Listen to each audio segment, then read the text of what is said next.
Now the anterior compartment of the leg. So now we're at the leg, not the thigh or the butt or whatever. Okay, so our first muscle is the tibialis anterior. Originates from the tibia, the upper 2/3 of the lateral surface. Also originates from the interosseous membrane and the superficial crural fascia. Insertion comes from it inserts at the medial cuneiform, the medial and plantar surface, base of the first metatarsal. The innervation comes from the deep fibular nerve, L4 and L5 is where it comes from. And the actions are ankle dorsiflexion and foot inversion. Okay, next is the extensor digitorum longus. Oh, by the way, we just crossed the halfway point for the we're in the back half. So extensor digitorum longus originates at the fibula, the head, and the anterior border, the lateral condyle of the tibia, and the interosseous membrane. Insertion, it inserts at the 2nd to 5th toes, and the dorsal aponeurosis and bases of the distal phalanges. Innervation, it is caused by the deep fibular nerve coming from L5 and S1. My nose is so itchy. And then the actions are lateral, 4 digits, interphalangeal, and metatarsal phalangeal joint extension, ankle dorsiflexion, and eversion. That's a word, dude. Metatarsal phalangeal. Okay. Next muscle, the extensor hallucis longus, or hallucis longus. It originates at the fibula, the middle third of the medial surface, and the interosseous membrane. Insertion, it inserts at the first toe, at the dorsal aponeurosis and the base of its distal phalanx. Innervation is caused by the deep fibular nerve coming from L5, and then the actions caused is the great toe interphalangeal and metatarsophalangeal joint extension and ankle dorsiflexion. Great toe? I don't even know what the fuck the great toe is. Big toe, I don't know. Finally, we have the fibularis tertius, which originates at the distal fibula, the anterior border, inserts at the base of the 5th metatarsal. Innervation is caused by the deep fibular nerve, L5 to S1, and L5 and S1. And then the actions caused are ankle dorsiflexion and foot eversion. Ooh boy, some big words there. We're not done. That was the start of the second half. Heading into the lateral compartment of the leg. You have the fibularis longus, which originates at the fibula, the head and proximal 2/3 of the lateral surface, arising partly from the intermuscular septa. Insertion comes from the base of the first metatarsal and the medial cuneiform. Innervation is caused by the superficial fibular nerve coming from L5 and S1. And the actions caused are foot eversion, weak ankle plantar flexion, and it supports the transverse arch of the foot. And then the other one in this part of the leg is the fibularis brevis, which originates at the lateral surface of the distal fibula and intermuscular septa. It inserts at the 5th metatarsal, the tuberosity at the base.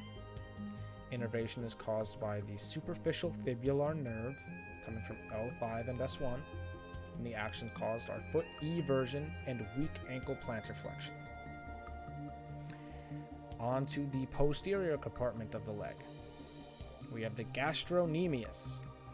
The origin is from the medial and lateral epicondyles of the femur, and it inserts at the calcaneal tuberosity via the Achilles tendon. Innervation is caused by the tibial nerve coming from S1 and S2, and the actions caused are talocrural joint plantar flexion and knee joint flexion. Then we have the soleus, which originates from the fibula, the head and neck, and the posterior surface, and the tibia, the soleal line, via a tendinous arch. It inserts at the calcaneal tuberosity via the Achilles tendon. Innervation is caused by the tibial nerve coming from S1 and S2, and the actions caused are talocrural, I don't know, talocrural, I really can't say this word, talocrural joint plantar flexion. I'll learn how to say that word eventually. Don't know when. Then we have the plantaris muscle. Originates at the femur, the lateral epicondyle, proximal to lateral head of the gastrocnemius. It inserts at the calcaneal tuberosity via the Achilles tendon. The innervation is caused by the tibial nerve coming from S1 and S2. And then the actions are negligible, but they may prevent compression of the posterior leg musculature during knee flexion. Okay. Then we have the popliteus, which originates at the lateral femoral condyle and the posterior horn of the lateral meniscus. It inserts at the posterior tibial surface above the origin of the soleus, at the soleus. Innervation is caused by the tibial nerve coming from L4 to S1. And then the actions caused are knee joint flexion and internal rotation. It also stabilizes the knee. Then we have the flexor hallucis longus. Originates from the fibula, the distal 2/3 of the posterior surface, and adjacent interosseous membrane. Inserts at the first distal phalanx, the base of it. Innervation is caused by the tibial nerve from L5 to S2.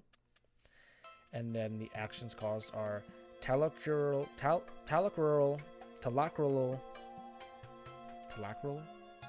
don't know.